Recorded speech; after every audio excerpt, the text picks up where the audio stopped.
know, the best kind of joy, to use a word that is a big theme for Democrats, is joy that comes as a surprise. And there's nobody in this room who expected to be in the position they're in and to feel the way they do as Democrats a month ago as they do right now. What a difference time can make. And that was a big lesson for these Democrats. Now, a couple of high points. Yes, Kamala Harris talked about immigration, but excusing the situation of the status quo as being a function of one bill not getting allowed to pass by Trump is not going to be satisfying, not to independent voters, not for people who study the issue. That's my point. And they know that here. They know she's got a lot of wood to chop on it. The other big moment in terms of policy was a very interesting read in the room. Israel and support for Israel and the traditional notions of how we treat them as a key ally in that region was loud and pronounced. It was not as loud, as pronounced, or as sustained as what she said about Gaza having a right to self-determination. That got more applause. There were dissenting voices before she said that. The only time that happened in the speech. Now, what does that mean? Not that much here, but in the election, the idea of a radical part of this party is going to be very saleable to the opposition and a major challenge. And it was echoed in this room. Now, what does it mean? What did she do? What did she not do? What happens next as a result of this? Very important questions that we have a great voice on. Bill O'Reilly joins us now, a student of history, of political conventions, and of moments just like this. Bill, thank you for joining me. It's good to witness history with you. What do you make of the moment Kamala Harris had tonight? Well, if I'm a political science professor and she submitted that speech for an exam, I would give her a C, as in cat. And the reason I would give her that low grade is because there were no specifics in the speech, none. No problem solving, no creative look at very complex situations, just the usual liberal Democratic line. And of course, it was well received at the Democratic convention. And that's a problem with both parties. They say stuff that isn't true, and I'll run down a number of things that the vice president said that absolutely false. And Republicans and Trump do it too. And the American people are subjected to it. Some of us know the truth and others don't. So anyway, let's get to it. So I agree with Kamala Harris that her story could not be acted out any other country in the world. She's right about that. Her story, my story, no way this happens anywhere but America. And I'm glad that we heard USA Today. We saw the American flags, and I'm glad that the vice president made patriotism front and center. Okay. All we hear about is that Kamala Harris is going to take on the big banks, big pharma, price gouging. She's going to take them on. I did not know until this evening that she took on the Mexican cartels. How? What was the result? We don't know. And I'll be so bold to say there was no result. Whatever she did was meaningless. But she's taking them on. She's fighting. We have to fight. Fight for what? Oh, the middle class. We have to fight for it. Well, the New York Times reports today that Kamala Harris wants to raise taxes $5 trillion. That's going to devastate the middle class as companies pass the costs on. Any economist knows that. So this is what I mean when I give her the C grade, Cuomo. You can say anything. Yeah, I hear you. I mean, look. But you need to back understood. it up. She can't. Understood. But a convention speech, a convention speech is not known for its specifics. Let's not this isn't a political science class. This is politics. And doesn't this is matter. about capturing the imagination. If she wants to be president. But Bill, it does. No, Yeah. I'm not giving her a pass, Cuomo. She wants power. She wants to be president. She doesn't do press. She doesn't answer questions. She doesn't say specifics about how she's going to problem solve. Not giving her a pass. This is the biggest address she'll ever get. I understand. It goes worldwide. I understand. Good. I understand, but that part's not accurate. You don't make your entire case for why you should be president the night that you're nominated. And if that is the bar, you've never watched a president pass in your life. So don't create an artificial standard out of convenience. This was about capturing her base, pleasing her convention, and giving them something that you completely discount, which is reason for hope and to capture their imagination. And if you don't think that matters in politics, it explains why you're a journalist and never ran for office. But I'm telling you, as someone who's been on both sides, if your people don't believe in you, and if you don't capture their imagination the way Trump has, the way Harris has to, then you're a loser at the start. You can do both, Cuomo, and you know it. Don't give me any of this. It's not in one speech, not at a nominating convention. I'm sorry. As an American citizen, I'm insulted by politicians who launch BS and say stuff like Donald Trump wants to cut Social Security and Medicare. That's a lie. The Supreme Court wiped out reproductive freedom. That's a lie. Okay? I don't want to be lied to, Cuomo. I don't care where it is. I don't want to be lied to. Am I unreasonable? Well, if you don't want to be lied to, then you would have to say that you've been lied to by every president you've ever heard give any address like this. And it is not a lie that the Supreme Court removed a right. They absolutely did, and they gave it to the states. You're not a lawyer. Baloney. You don't understand it, obviously. They kicked it back to the states. They removed a law. They vacated a decision, and they gave it to the states to decide. They removed a national standard, and you know it. No, baloney. They kicked it back to the state. If you got a beef, they removed it and kicked it back. California, New York, you can have whatever you want. They removed it and kicked it back. You had to remove it to kick it back to the state. No. They vacated a decision. You can disagree with bad law after every long. one of the judges said that it was stare decisis, that it was settled law. They then went back on that. They vacated it, and they gave it to the states to decide. You can't do that as a legal mechanism without removing the right. Without removing the initial right. Let's remove the Supreme Court then. Now, that's remove absurd. The Supreme Court. That's an absurd statement. That is our system. What else did you see tonight? No, it's not. Bill, you're leave it alone. absurd. You're losing. You're absurd by You're losing the point. They removed the law. They kicked the law back to the states. Find a lawyer that doesn't tell you sound like an idiot. Make another point. Is that all you got? That I sound like an idiot? Is that all you got? I'm waiting. No, it's not all I got. You don't understand the law. You don't understand what their decision was. You don't understand what they did. Of course I don't understand. Listen, you're not going to listen to the truth. You're not going to listen to the rationale because you don't like it. You sound foolish. Now make another point. I'm giving you more time. Okay.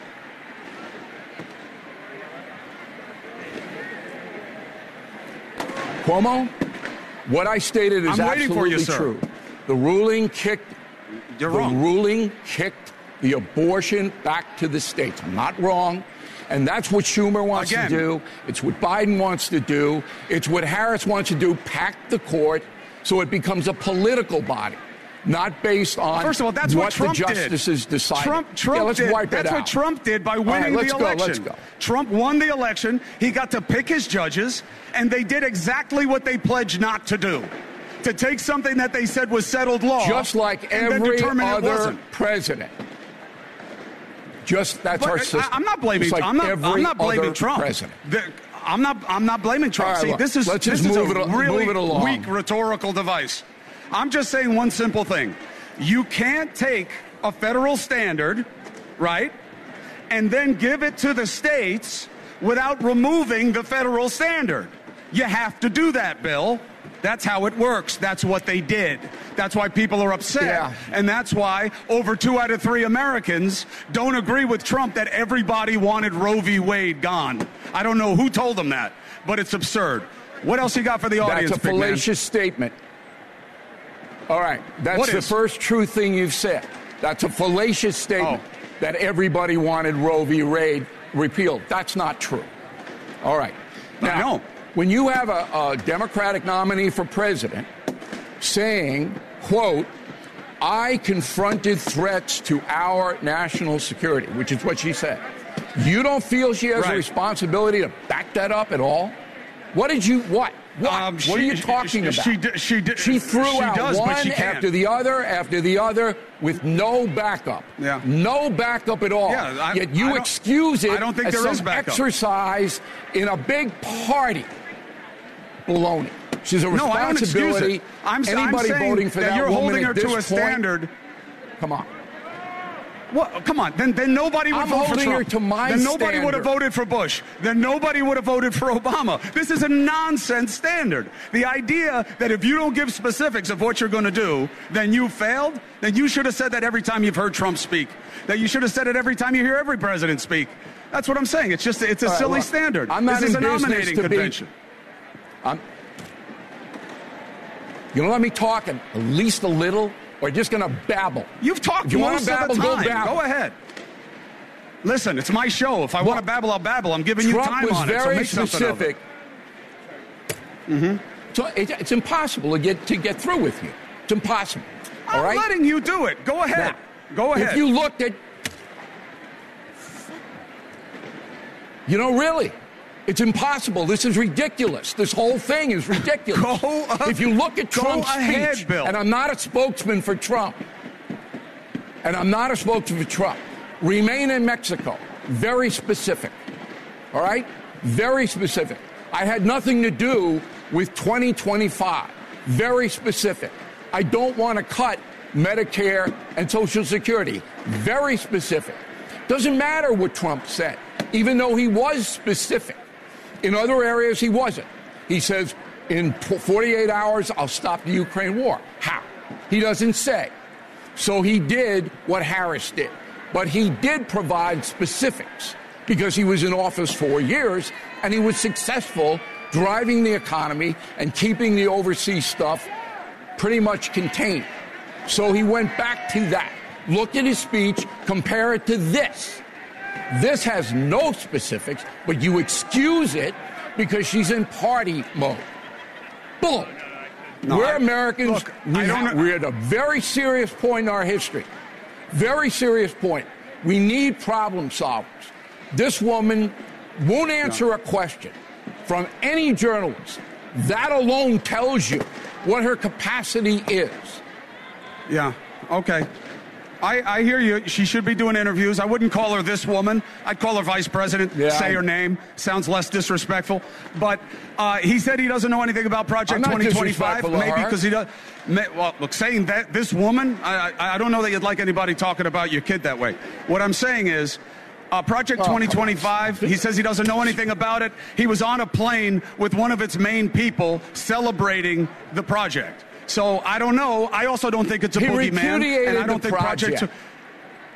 But the fact that he says he repudiates it means nothing. Why would you believe what he says? Oh, that's right. Why would you believe what he says? It's not a matter of what I believe. You're not. She says. Oh, so if he says it, then it's true. Not a matter of what I believe. So if he says it, it's true.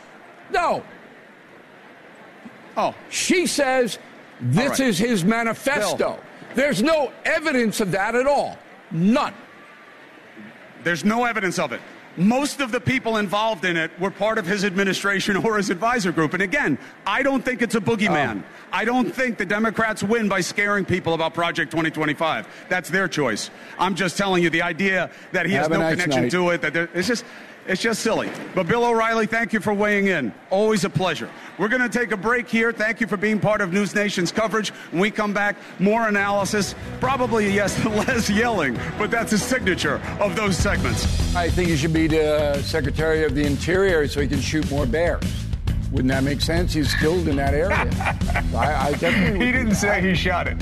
So Cuomo. He didn't say he shot it. Yes, sir. Well, he can skin it, he can dance with it, he can do anything, but he's obviously familiar with bears.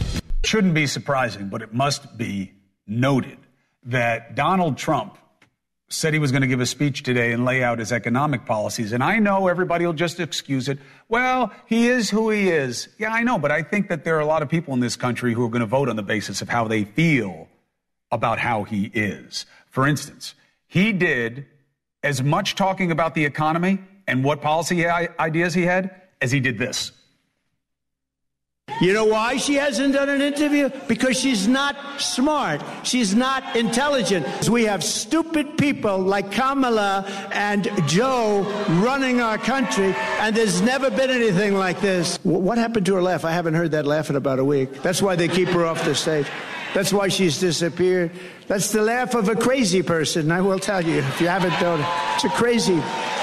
She's crazy. That we can't take it anymore, Kamala. You're doing a horrible job. You were a terrible attorney general. You were a terrible district attorney. You're the worst vice president in history. Kamala, you're fired. Get out of here. Go. Get out of here. Right? Get out. Boom. I don't know. Is that what's going to get it done with independent voters like you? Let's bring in Bill O'Reilly. It's good to see you, big man. I got the copy of your book today, by the way. I like the forward, and I love the dedication to your kids. I got a little piece of news for you. Kyle Griffin on Twitter says, RFK Jr. sought, that's the key word in this, sought a meeting last week with Harris to discuss the possibility of serving in her administration if he throws his support behind her campaign and she wins, according to Kennedy campaign officials. Says sought, not that he got a meeting. Relevance. Sure, I think he should be the Secretary of the Interior so he can shoot more bears. Wouldn't that make sense? He's skilled in that area. So I definitely. He didn't say he shot it. So Cuomo. He didn't say he shot it. Yes, sir. Well, he can skin it, he can dance with it, he can do anything, but he's obviously familiar with bears. He lets them ride in his car. I think we should have a friendly Secretary of the Interior, and I'm going to support him for that position. Look, I have to ask you two questions. You said to Lance, quote, did anything I say bother you? Can I get that question, Yes. Cuomo? I mean, we'd have to have a telephone. Did anything I say bother you? From you. Yeah, that was your lead question. I'd like to get that question. I'm asking. But then we'd have to have a I'm telephone. It'd have to be 19 hours. Right. And the second thing, we'll do a special. Can I have your permission? I have your permission not to use the phrase at the end of the day? I would really not like to say that because I've heard it 7 million times in the last week on television news at the end of the day. I don't want to hear deep dive. I don't want to hear we'll see. I don't want to hear what do we make of that. You know, let's have some fresh stuff. So what do you want to know about Trump and the economy, Cuomo? Did you feel that what he was saying today will get him the independent voters that he needs to win this election? Extend the base? I have no blanket idea whether it will get him voters or not. Here's what I can tell you. Donald Trump is a libertarian economist. He believes that the more money American consumers have, the better the economy will be. And in his 4 years, that proved to be true. Real wages rose more than 7%. Under Biden, they went down. Okay, so you accept that. That's his philosophy, and that's how, if elected again, he'll govern. All right, he will do the tax cuts. He will do as much as he can to wipe out government regulation so commerce can proceed in an aggressive way. And that includes things that the global warming crew hate. So that's how he's going to govern. Whether he articulates that or not on the stump, I don't know. I'm not a speechwriter, but I know how he will govern. Do you believe that going full roundup on his strongest domestic issue, which is immigration, is the right approach? No, I don't. Because it's impossible, number one. As soon as Donald Trump started to order federal marshals or whomever to remove people from their property, the ACLU and everybody else would file lawsuits and the federal courts would stop it. It would take 10 minutes to stop it. And it would never proceed after that. Even the Supreme Court would not go along with it.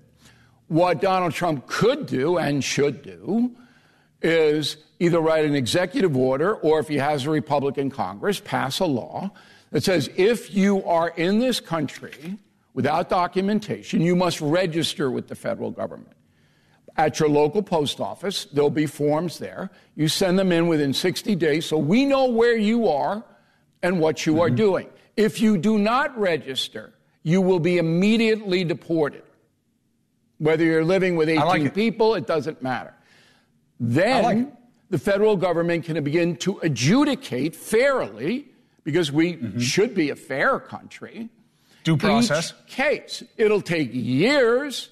It'll take years to do it, but at least there'll be a baseline of the government knows who the Hamas terrorists and where they live, and the regular good folks and where they live. All right? And if you don't comply, you're gone.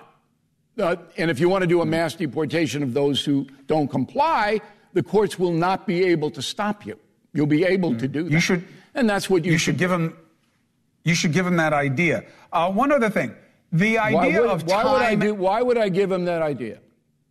Why would I give him that? Why idea? wouldn't you? I'm going to. Don't you care about your country? Because here, I said this before to you. I have talked to 5 presidents in an interview form and off the record. If any president calls me, and they have, and asks me my opinion, I will give it to them. Whether it's a Republican, a Democrat, boom, and I'll lay it out in a fact-based way. But I don't intrude. Okay, I don't call up people and go, yeah, why don't you do this? It's not my job. My job is to watch what they're doing and then put forth a solution that I think would work for the country. Does that make sense? Sure, makes sense. I've spoken to 5 presidents also. Because wait, I want to ask you something, but go ahead. No, I don't want to sound like a barker at a Bourbon Street strip joint. I don't want to do that. Okay. Again. Go ahead. Yeah. Do you believe that time is an enemy to his economic argument because we see that things are moving the right way? Prices are coming down, as Biden paraphrased today, saying there's going to be a soft landing. That as we get closer and closer to November, the case that inflation and all these different pocketbook indicators are so bad is getting less impressive. Okay, you just made a big mistake, and I'm sorry to correct you because I'm in a pretty good mood tonight. I'm sure. And I don't want to make you look bad. Prices are not coming down. There's no data to support that. What is coming down is the rate of inflation. That is, the growth of inflation is coming down. The prices for the essentials of life are remaining the same or going up, i.e., car insurance, house insurance, buying a home, food, gas, utilities. All of them are staying the same or going up. The rate of inflation is when it continues to go up. That has ceased at this point.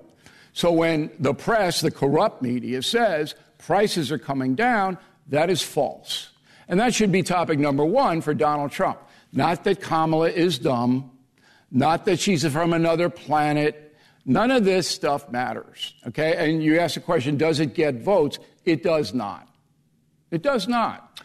But by telling people you're being misled by Ms. Harris when she says prices are coming down, they are not.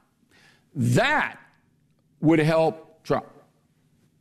Right, but that's a little bit of a facile argument, right? If something is increasing, it doesn't just go like this.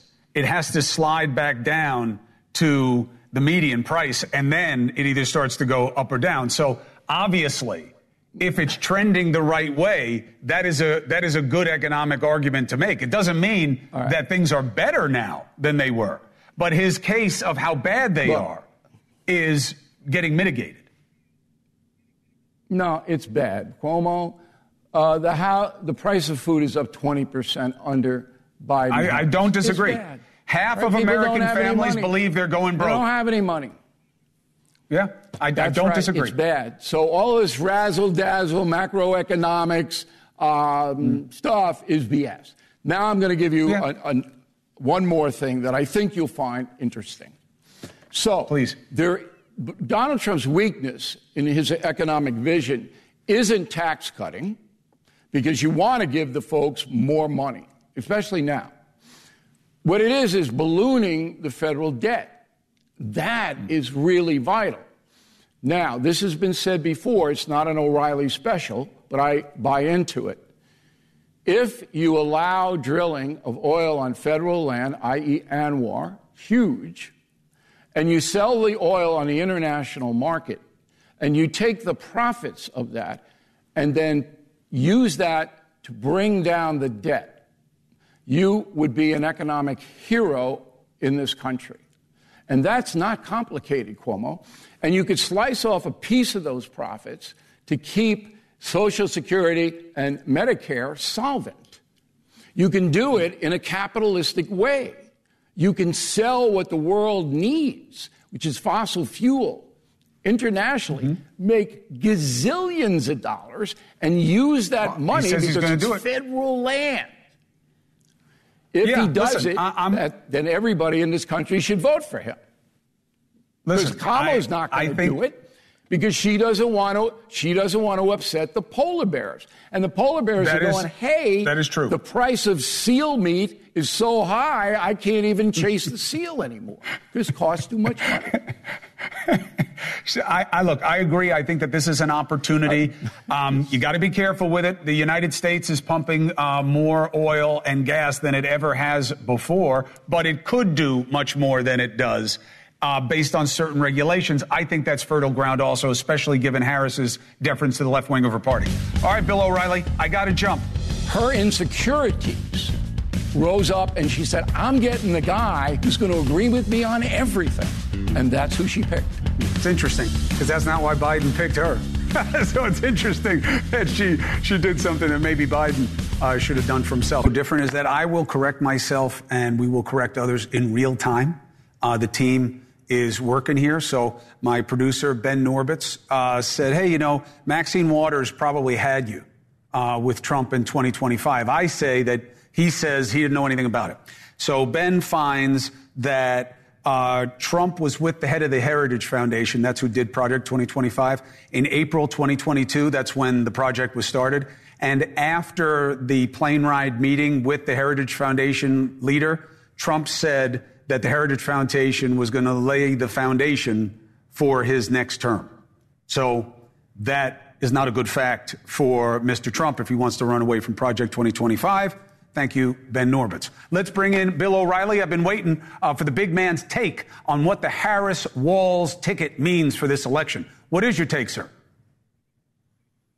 Well, I don't want to bloviate. I'd rather have you ask me questions, and I'll answer them in a short way, because I know everything about. Yeah, but it's a long-winded thing. What does Chris Cuomo want to know about Walz? I know everything about him. What do you want to know? Do you believe that Walz is an example of the part of the Democratic Party that is bad for America? I'm not going to use the word bad. That's subjective. What Kamala Harris did was exactly what Donald Trump did. Pick somebody who's simpatico. Two peas in the political pod, if you will. Exactly what's happened. That's why Trump picked Vance. That's why Harris picked Walz.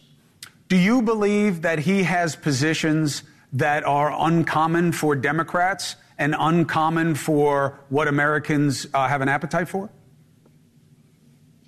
Depends if you're a moderate Democrat or a progressive left. So Walz's deficiencies are extremely high taxation. Minnesota, a rural state, only one big metro area, Minneapolis, St. Paul, is the 5th highest tax obligation. And these are farmers and small business people. That has led to an outgoing stream of residents. Big problem in Minnesota. The Minneapolis Police Department is 40% down from its height. They can't get anybody to work for them. Number one, he's a huge spender and taxer. Walz is. Number two is immigration. He wants to pick up health care costs for undocumented migrants. He's a sanctuary city guy.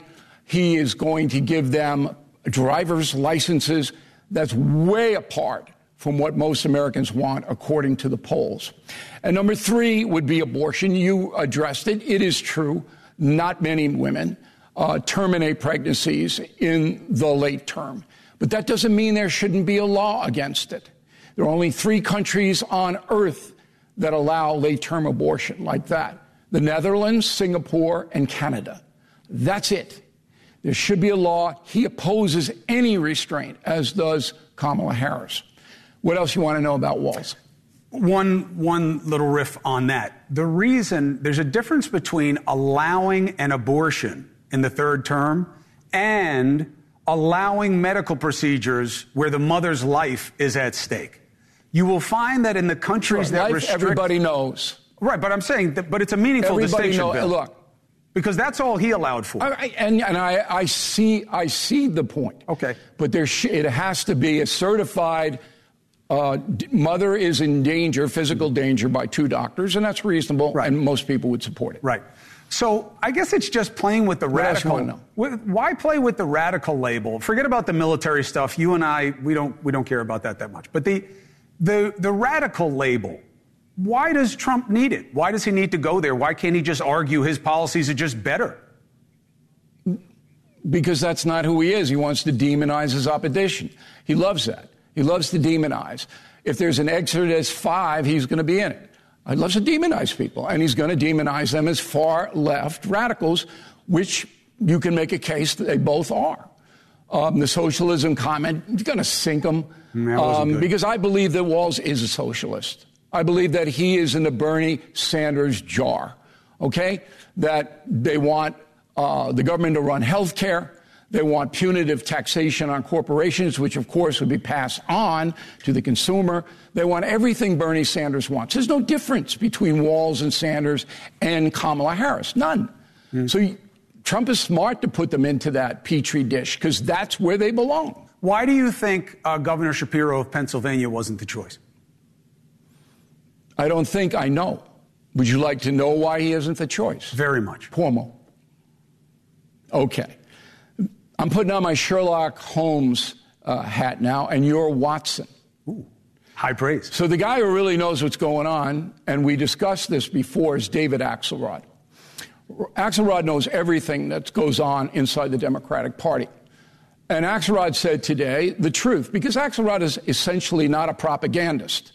90% of the pundits on the left and the right won't tell you the truth. They're in the business of propaganda. Fair. Okay. So Shapiro was interviewed by Kamala Harris. And Shapiro went in and said, look, here's how I see the vice presidency, and laid out a list. Kamala Harris is a very insecure woman, extremely insecure, which is why she doesn't do press, which is why whenever she's caught and has to answer a question, she stammers and stutters and word salads. Very insecure. Walz went in to the interview and said, whatever you think, Madam Vice President, I think. Just like Vance did with Trump. Exactly the same thing. So Kamala, caught between a governor who she needed, Pennsylvania, much more important than Minnesota. And you would have a very hard time demonizing Shapiro as a far-left guy. Very hard. Her insecurities rose up, and she said, I'm getting the guy who's going to agree with me on everything. And that's who she picked. It's interesting, because that's not why Biden picked her.